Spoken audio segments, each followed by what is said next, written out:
ഇതൊക്കെയാണെങ്കിൽ മണമൊന്നുമില്ലാതെ, മദ്യമാണെങ്കിലും മണമുണ്ട്. ഇതൊന്നും മണമില്ലാതെ വീട്ടിൽ കയറാം. വീട്ടിൽ കയറിയാൽ പിന്നെ അമ്മയുടെ തലടിച്ച് വിട്ടിക്കുക, അച്ഛൻ്റെ തലടിച്ച് വിട്ടിക്കുക, അങ്ങനെ ഒരുപാട് വിഷയങ്ങളുണ്ട്. പുറത്തു വന്നില്ല, ആരും പറയില്ല, ഒരു അച്ഛനും അമ്മയും പറയില്ല. ഈ കുട്ടികളുടെ ഇടയിൽ ലഹരിയുടെ ഉപയോഗമുണ്ട്. അത് ഇവിടെ അല്ല, ഇവിടെ നിന്ന് മാത്രമല്ല, കുട്ടികൾ ഉപയോഗിക്കുന്നു. ഇപ്പോൾ പല സ്ഥലങ്ങളിലും നമുക്കത് കാണുന്നുണ്ട്. അതിനുവേണ്ടി എക്സൈസ് വകുപ്പ്, SPC, അതുപോലെ സ്കൂളിലെ മറ്റ് സ്കൗട്ട്, ഗൈഡ്, അതുപോലുള്ള എല്ലാ സംഘടനകളും ഒരുമിച്ചിരുന്നുകൊണ്ട് പരമാവധി നമുക്ക് ചെയ്യാൻ പറ്റുന്നതിൻ്റെ പരമാവധി കുട്ടികൾക്ക് അവയർനെസ് കൊടുത്തുകൊണ്ട് ആ ഒരു പുതിയ തലമുറയെ വാർത്തെടുക്കുക, ലഹരിക്കെതിരെ ബോധവൽക്കരണം നടത്തിക്കൊണ്ട് ലഹരി മുക്തമായ ഒരു പുതിയ തലമുറയെ വാർത്തെടുക്കുക എന്നുള്ളതാണ് നമ്മുടെ ലക്ഷ്യം. നമസ്കാരം. ഈ സ്കൂൾ മുന്നേ ഞാൻ പരിചയപ്പെടുത്തിയിട്ടുണ്ട്. ഇത് നമ്മുടെ പ്രേംശ്രീ സാറ് ഒരുപാട് സംഭാവന നൽകിയൊരു സ്കൂളാണ്, ചെറിയങ്കിലാണ്. അപ്പോൾ ഇവിടെ SPCയുടെ നേതൃത്വത്തിൽ ഇവിടെ ലഹരി വിരുദ്ധ ദിനം ജൂൺ 26-ാം തീയതിയാണ്. അപ്പോൾ നമ്മുടെ പിള്ളേരൊക്കെ ചേർന്നിട്ട് ഷോർട്ട് ഫിലിം ചെയ്യുന്നുണ്ട്. ഡിസ്കൗണ്ട് മാഡം, ഇതൊരു നല്ല സംഭവമാണ്. കാരണം ഇപ്പോൾ MDMA കാര്യങ്ങളൊക്കെ ഒരുപാട് ആൾക്കാർ, പിള്ളേരൊക്കെ ഉപയോഗിക്കുന്നുണ്ട്, കഞ്ചാവൊക്കെ ഉപയോഗിക്കുന്നുണ്ട്, പ്രത്യേകിച്ചും സ്കൂളിലെ പിള്ളേർ ഉപയോഗിക്കുന്നുണ്ട്. അപ്പോൾ അതിനെതിരെയുള്ളൊരു ബോധവൽക്കരണമാണെന്ന് അറിയാൻ കഴിഞ്ഞത് അല്ലേ? തീർച്ചയായിട്ടും നിരവധി പരിപാടികൾ നമ്മൾ സംഘടിപ്പിക്കുന്നുണ്ട്. അതിൻ്റെ ഭാഗമായിട്ട് SPC കാഡറ്റ്സ് ഒരു ഷോർട്ട് ഫിലിം നിർമ്മിക്കുകയാണ്, ചെയ്യുകയാണ്.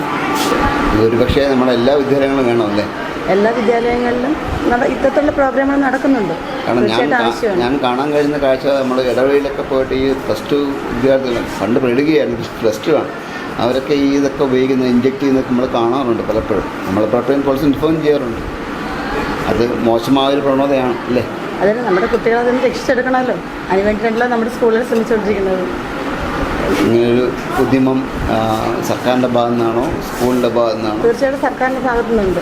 സർക്കാരിൻ്റെ പ്രവർത്തനങ്ങളുടെ ഭാഗമായിട്ടാണ് നമ്മുടെ സ്കൂളുകാർ ഇത്തരത്തിലുള്ള പ്രവർത്തനങ്ങൾ സംഘടിപ്പിക്കുന്നത്. പലപ്പോഴും ഞാൻ ശ്രദ്ധിക്കുന്ന കാര്യം വെച്ചാൽ ഇത് എവിടെ നിന്നാണ് വരുന്നതെന്നറിയില്ല. പിള്ളേർക്ക് എല്ലാം കിട്ടാനുണ്ട്. ഈ MDMAയും കഞ്ചാവും എല്ലാം പിള്ളേർക്ക് കിട്ടുന്നുണ്ട്. എവിടെ നിന്നാണെന്ന് എനിക്കറിയില്ല. പക്ഷെ നമ്മളൊക്കെ എൻ്റെ പ്രകാരം ഒരുപാട് നമ്മൾ കേസ് പിടിച്ച് കൊടുത്തിട്ടുമുണ്ട്. പക്ഷെ ഇത് എവിടെ നിന്ന് വരുന്നു, അല്ലെങ്കിൽ പിള്ളേരെങ്ങനെ സ്വാധീനിക്കുന്നു? കാരണം ഇതൊക്കെയാണെങ്കിൽ മണമൊന്നുമില്ലാതെ, മദ്യമാണെങ്കിലും മണമുണ്ട്. ഇതൊന്നും മണമില്ലാതെ വീട്ടിൽ കയറാം. വീട്ടിൽ കയറിയാൽ പിന്നെ അമ്മയുടെ തലടിച്ച് വിട്ടിക്കുക, അച്ഛൻ്റെ തലടിച്ച് വിട്ടിക്കുക, അങ്ങനെ ഒരുപാട് വിഷയങ്ങളുണ്ട്. പുറത്തു വന്നില്ല, ആരും പറയില്ല, ഒരു അച്ഛനും അമ്മയും പറയില്ല ഇല്ലേ? ഇല്ല, അവരാരും കുട്ടികളെ അവിശ്വസിക്കുന്നില്ലല്ലോ. നമ്മുടെ മക്കളെല്ലാവരും നല്ലവരാണെന്നല്ലോ എല്ലാവരും ധരിക്കുന്നത്. ഈ പുറത്ത് ഇവരെന്ത് പോയിട്ട് എന്താ ചെയ്യുന്നുള്ള രക്ഷകർത്താക്കൾക്ക് വലിയ ധാരണയില്ലല്ലോ. അപ്പോൾ നമ്മളെ കൊണ്ട് പറ്റുന്ന രീതിയിലൊക്കെ നമ്മൾ ഈ കുട്ടികളുടെ പിന്നാലെ ഉണ്ട്. നമ്മുടെ SPCയുടെ കുട്ടികൾ ഇതൊക്കെ കണ്ടുപിടിച്ച് എന്തെങ്കിലുമൊക്കെ ഇട്ട് അവർക്ക് ലഭിക്കുന്ന വിവരങ്ങൾ നമുക്ക് അവർ ഷെയർ ചെയ്യുന്നു, നമ്മൾ എക്സസൈസിന് അറിയിക്കുന്നു, അവരുടെ കൗൺസിലിംഗ് ഉണ്ട്. അപ്പോൾ നമ്മളിൻ്റെ പിന്നാലെ ഉണ്ട്. കുട്ടികളുടെ പീഡനം കാര്യങ്ങളൊക്കെ അത് നമുക്ക് സ്കൂൾ കൗൺസിലർ ഉണ്ടല്ലോ. കുട്ടികളുടെ പ്രശ്നങ്ങളൊക്കെ കൗൺസിലർ ആയിട്ട് ഒരുപാട് കുട്ടികളൊക്കെ ഈ ബാലികാ പീഡനം ഒക്കെ നടക്കുന്നുണ്ട്. അത് സെക്ഷൽ അബ്യൂസ്മെന്റ് മീൻസ് ഒരു പെൺകുട്ടിയും അത് ആൺകുട്ടികൾക്കും നമ്മുടെ സ്കൂളിൽ അങ്ങനെ ഇതുവരെ റിപ്പോർട്ട് ചെയ്തിട്ടില്ല. അങ്ങനെ എന്തെങ്കിലും ഉണ്ടെങ്കിൽ കുട്ടികൾ കൗൺസിലറായിട്ട് സംസാരിക്കും. സ്കൂളിലെ കുട്ടികളുടെ പ്രശ്നങ്ങൾ ഷെയർ ചെയ്യാനുള്ള സ്കൂൾ കൗൺസിലർ ഇത് പ്രശ്നങ്ങൾ പറയാറുണ്ട്. ഇത്തരത്തിലുള്ള കാര്യങ്ങളൊന്നും ഇതുവരെ നമുക്ക് റിപ്പോർട്ട് ചെയ്തിട്ടില്ല. ഇതൊരു ഒരു വലിയ നല്ല കാര്യമാണ്. കാരണം വെച്ചാൽ കുട്ടികളൊക്കെ എങ്ങനെ അതിനുവേണ്ടി മുന്നോട്ട് രജിമാരൊക്കെ ഉണ്ട്, അവരൊക്കെയാണ് മുൻകൂട്ടി ഇറങ്ങുന്ന ആൾക്കാർ. എന്താ മക്കളെ നിങ്ങൾ എന്താ ചെയ്യാൻ പോകുന്നത്? ഇപ്പോൾ എന്നോട് പറഞ്ഞു കഴിഞ്ഞാൽ സിഗരറ്റ് വലിക്കുന്ന ആരെല്ലാം വേണം, ഞാൻ വലിച്ചാൽ മതി ഇല്ലേ? അതല്ലേ? എന്താണ് നിങ്ങളെ ഷോർട്ട് ഫിലിം ഉദ്ദേശം? എന്താണ്? ലഹരി വിരുദ്ധ ദിനത്തോടനുബന്ധിച്ചുള്ള ഒരു ഷോർട്ട് ഫിലിമാണ് നമ്മൾ തയ്യാറാക്കാനായിട്ടിരുന്നത്. അപ്പം ലഹരി ഉപയോഗിക്കുന്നതിനെ കുറിച്ച്, അത് നമ്മുടെ കുട്ടികൾ ഉപയോഗിക്കരുത് എന്നുള്ള ഒരു ഇതിലാണ് നമ്മൾ എടുക്കാനായിട്ടിരുന്നത്. എന്താണ് തീം? എന്നാണ് എന്താണ് സ്റ്റോറി എന്താണ്? സ്റ്റോറി ആരാ ഡെവലപ്പ് ചെയ്തത്? ആണോ, നീയാണ് ഡെവലപ്പ് ചെയ്തത്? പറ, സ്റ്റോറി എന്താണ്? അവരും ഞാനും കൂടിയാണ് എന്താണ് സ്റ്റോറി? എന്താണ്? അതായത് ലഹരി ഉപയോഗിച്ച് അതിൻ്റെ പരിണാമ ഫലങ്ങളും എന്തൊക്കെ സംഭവിക്കും, അതിന് നിങ്ങളേതെങ്കിലും ഹോസ്പിറ്റലിനോ അല്ലെങ്കിൽ ഡോക്ടറെല്ലാം സമീപിച്ചിട്ടുണ്ടോ? അറിയില്ല. പിന്നെ എങ്ങനെയാണ് ആഫ്റ്റർ എഫക്റ്റ് അറിയാൻ പറ്റുന്നത്? നമ്മൾ ചെയ്ത വീഡിയോയിലൂടെ മനസ്സിലാക്കുന്നതാണ്. നമ്മൾ ഓരോ വീഡിയോസ് കണ്ടിട്ട് അതിൽ നിന്ന് മനസ്സിലാക്കിയെടുക്കുന്നത്. ആണോ? അല്ല, ഇതിപ്പോൾ ഒരു ആഫ്റ്റർ എഫക്റ്റ് എന്താണ്, ലഹരി ഉപയോഗിക്കുന്ന ആൾക്കാരുടെ അവസ്ഥ എന്തായിരിക്കും, നിങ്ങളത് ഇൻഫോം ചെയ്യുമ്പോൾ ഒരു ഡോക്ടർ സാന്നിധ്യം വേണ്ടേ? ക്ലാസ്സിൽ നടക്കുന്ന പല കാര്യങ്ങളുണ്ട്, സ്കൂളിലും പരിസരത്ത് നടക്കുന്ന പല കാര്യങ്ങളിലൂടെയും കുട്ടികൾ പഠിക്കുന്നുണ്ടല്ലോ ലഹരിയുടെ ഉപയോഗത്തെക്കുറിച്ച്, അതിൻ്റെ ദുരുപയോഗത്തെക്കുറിച്ച് ഉണ്ടാകുന്ന അപകടങ്ങളെക്കുറിച്ച് കുട്ടിക്ക് കൃത്യമായിട്ട് നമ്മൾ അവയർനെസ് കൊടുക്കുന്നുണ്ട്. SPCയുടെ കീഴിൽ തന്നെ കഴിഞ്ഞ വർഷവും ഈ വർഷമൊക്കെ നമ്മൾ ഓരോ രോഗാവസ്ഥകളെക്കുറിച്ച് കൃത്യമായിട്ട് ഈ സിഗരറ്റ് വലിക്കുന്നത് കൊണ്ട് ബാധിക്കുന്നതിനെ കുറിച്ച് കുട്ടികൾക്ക് ധാരണ കിട്ടുന്നുണ്ട്. അപ്പോൾ അതിനെക്കുറിച്ച് കുട്ടികൾക്ക് നമ്മൾ അവയർനെസ് കൊടുക്കും. ആ കാര്യം കുട്ടികൾക്ക് അറിയാം. 80-90 വർഷം ജീവിക്കാൻ നമ്മുടെ ഓർഗൻസ് ഒക്കെ ഒരു ചുരുങ്ങിയ കാലം കൊണ്ടങ്ങ് തീർന്നു അല്ലേ? അതെ അതെ അതെ. അപ്പം അതിൻ്റെ ഒരു അവയർനെസ് കൊടുക്കണ്ടേ? അപ്പം അങ്ങനെ എന്തെങ്കിലും ഒരു ഡോക്ടറുടെ അങ്ങനെ ആലോചിച്ചിട്ടുണ്ടോ? അത് നമ്മൾ ആലോചിച്ചിട്ടില്ല. നമ്മൾ ഈ ഷോർട്ട് ഫിലിമിന്റെ ചെറിയൊരു ഇത് ശരി, ഓക്കെ. നിങ്ങളതായ ചെറിയ കാര്യങ്ങൾ ചെയ്യാം. നമ്മൾ SPCയുടെ ഭാഗമായിട്ടാണ് ഈ ചെയ്യുന്നത്. ചെയ്തിട്ട് മൊത്തത്തിൽ കുട്ടികൾക്ക് നമ്മൾ ഏതെല്ലാം അസംബ്ലിയിലും മറ്റു കാര്യങ്ങളിലും മറ്റ് സന്ദർഭങ്ങളിലൊക്കെ ലഹരിയെക്കുറിച്ച് കൃത്യമായ അവയർനെസ് കൊടുത്തുകൊണ്ടിരിക്കുന്നുണ്ട്, ക്ലാസ്സുകളിലും മറ്റുമൊക്കെ. ഇപ്പോൾ തന്നെ എങ്ങനെയാണ് ഷൂട്ട് ചെയ്യുന്നത്? ഒരു സാധാരണ ഒരു മൊബൈൽ ചെറിയ രീതിയിൽ ഷൂട്ട് ചെയ്യുന്ന ഒരു ചെറിയ ഇവർ തന്നെ, ഈ കുട്ടികൾ തന്നെയാണ് അഭിനേതാക്കൾ. ആണോ? പിന്നെ നിങ്ങൾ കുറേ ഷോർട്സ് പറഞ്ഞു, എൻ്റെ പേര് സെറ്റ് വിളിക്കാൻ പറഞ്ഞാണ്. വിളിക്കാൻ കുഴപ്പമില്ല. വേറെ ആരെങ്കിലുമൊക്കെ ഉണ്ടോ പുറത്തുനിന്ന്? അതൊക്കെ സെലക്ട് ആയിട്ടുള്ള കുറച്ച് കുട്ടികൾ, ബാക്കി നല്ല കഴിവുള്ള കുട്ടികളുണ്ട്. അവരെ ഉൾപ്പെടുത്താൻ പറ്റിയിട്ടില്ല. എങ്കിലും ചെറിയൊരു പ്രൊജക്ട് എന്നുള്ള നിലയിൽ. മക്കളത് കോക്കയല്ലേ? സന്തോഷമാണ് ഈ കാഴ്ചയെ കാണുമ്പോഴത്തേക്ക്. കാരണം നമ്മുടെ പിള്ളേരൊക്കെ ഇങ്ങനെ കളിച്ച് വളരണം. ഒരുപാട് ആൾക്കാരൊക്കെ വഴിതെറ്റി പോകുന്നുണ്ട്. ഇത് കാണുമ്പോഴത്തേക്ക് സങ്കടമുണ്ട്. എനിക്കറിയുന്നുള്ള ഒരുപാട് ആൾക്കാരുണ്ട്. മീൻസ് ഈ പറയും പോലെ ഈ പറയുന്ന എന്താ പറയുക, ഒരുപാട് ലഹരികൾ, മീൻസ് കഞ്ചാവായാലും മദ്യമായാലും അല്ലെങ്കിൽ ബാക്കിയുള്ള സംഭവങ്ങൾ MDMA ഇതൊക്കെ ഇഞ്ചക്ട് ചെയ്യും.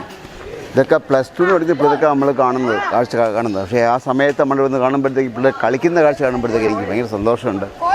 അതുകൊണ്ട് ഇങ്ങോട്ട് ഞാൻ വന്നത്. എന്തായാലും നമ്മുടെ ഇതിൻ്റെ പിറകിൽ പ്രവർത്തിച്ച ആൾക്കാരൊക്കെ ഉണ്ട്. ആ ഷൂട്ട് നമ്മൾ കാണിച്ചിട്ടുണ്ട്.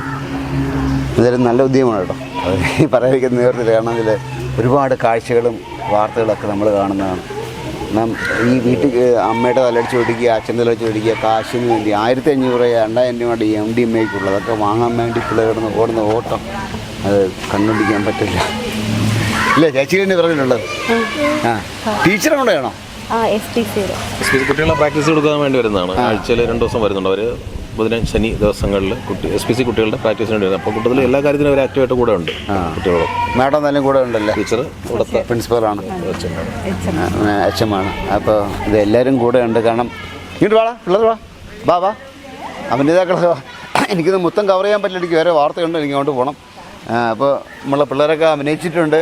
കാരണം ഒരു ചെറിയ ഒരു മൊബൈൽ ക്യാമറ അവർ ചെയ്യുന്നത് ഇല്ലടാ?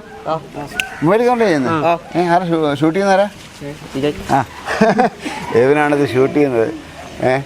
കൂടെ എല്ലാ സപ്പോർട്ടുമായിട്ട് പ്രിൻസിപ്പാളും ബാക്കിയെല്ലാം എല്ലാ ടീച്ചർമാരെല്ലാം കൂടെ ഉണ്ടെന്നുള്ളത് വളരെ സന്തോഷകരമായ വാർത്തയാണ്. കാരണം വേണം, നമ്മുടെ ഈ ഒരുപാട് സാധനം എല്ലാവർക്കും അറിയാൻ പറ്റും. കാരണം നമ്മളൊരു കപ്പലൊക്കെ മുങ്ങി കേസൊക്കെ എല്ലാവരും വായിച്ചാണ്. ഇത് വിസ്മൃതിയിലായി പോകുന്നു. കാരണം വരുന്ന മദർഷിപ്പ് മുങ്ങുന്നു, കുറേ സാധനം പിടിക്കുന്നു. 2000 കിലോ ഹെറോയിനും മറ്റേ സാധനമൊക്കെയാണ് കൊച്ചി പിടിച്ചത്. ഇതൊക്കെ നമ്മൾ കെട്ടുകൊണ്ടിരിക്കുന്നത് ഇതിൽ പിള്ളേരുടെ അടുത്ത് പറഞ്ഞ സാധനമല്ലേ? ഈ പിള്ളേർ ഇതെല്ലാം വാങ്ങാൻ വേണ്ടിയിട്ട് 2000-3000 വേണ്ടി പിടിക്കുന്നവരുണ്ടാവും അല്ലേ? വാസ്തവല്ലേ? ഈ കുട്ടികളുടെ ഇടയിൽ ലഹരിയുടെ ഉപയോഗമുണ്ട്. അത് ഇവിടെ അല്ല, ഇവിടെ നിന്ന് മാത്രമല്ല, കുട്ടികൾ ഉപയോഗിക്കുന്നു. പല സ്ഥലങ്ങളിൽ നമുക്കത് കാണുന്നുണ്ട്. അതിനുവേണ്ടി എക്സൈസ് വകുപ്പ്, SPC, അതുപോലെ സ്കൂളിലെ മറ്റ് സ്കൗട്ട്, ഗൈഡ്, അതുപോലുള്ള എല്ലാ സംഘടനകളും ഒരുമിച്ചിരുന്നുകൊണ്ട് പരമാവധി നമുക്ക് ചെയ്യാൻ പറ്റുന്നതിൻ്റെ പരമാവധി കുട്ടികൾക്ക് അവയർനെസ് കൊടുത്തുകൊണ്ട് ആ ഒരു പുതിയ തലമുറയെ വാർത്തെടുക്കുക. ലഹരിക്കെതിരെ ബോധവൽക്കരണം നടത്തിക്കൊണ്ട് ലഹരി മുക്തമായ ഒരു പുതിയ തലമുറയെ വാർത്തെടുക്കുക എന്നുള്ളതാണ് നമ്മുടെ ലക്ഷ്യം. നമുക്കൊരു ടീച്ചറും കൂടെ ഉണ്ട്, വിദ്യ ടീച്ചർ. ടീച്ചറിന് ഇന്ന് എത്താൻ പറ്റിയില്ല. വേറൊരു മീറ്റിംഗ് ആയിട്ട് പോയേക്കാണ്.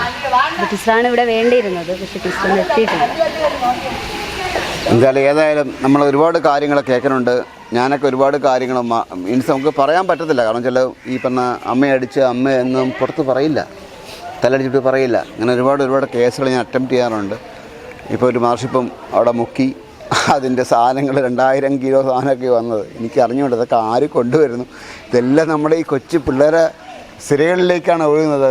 കാണുമ്പോഴത്തേക്ക് ഈ സങ്കടമുണ്ട് അല്ലേ ലേകളെ? ഇപ്പോൾ പിന്നെ മുക്കിപ്പൊടി വലിക്കുന്നതല്ല, അവന്മാർ ഇഞ്ചക്റ്റും ചെയ്യാനുണ്ട്. അങ്ങനെയും വിഷയങ്ങളുണ്ട്, ഒരുപാട് വിഷയങ്ങളുണ്ട്. ഇതെല്ലാം കണ്ട് നമ്മൾ പറയാനും പറ്റത്തില്ല. പക്ഷേ ഇതൊക്കെ ഉണ്ടെന്ന വാസ്തവമാണ്. വിസ്മയത്തിന് വേണ്ടി ക്യാമറ അനീഷ് സെയ്ദ് മദ്രാസ്.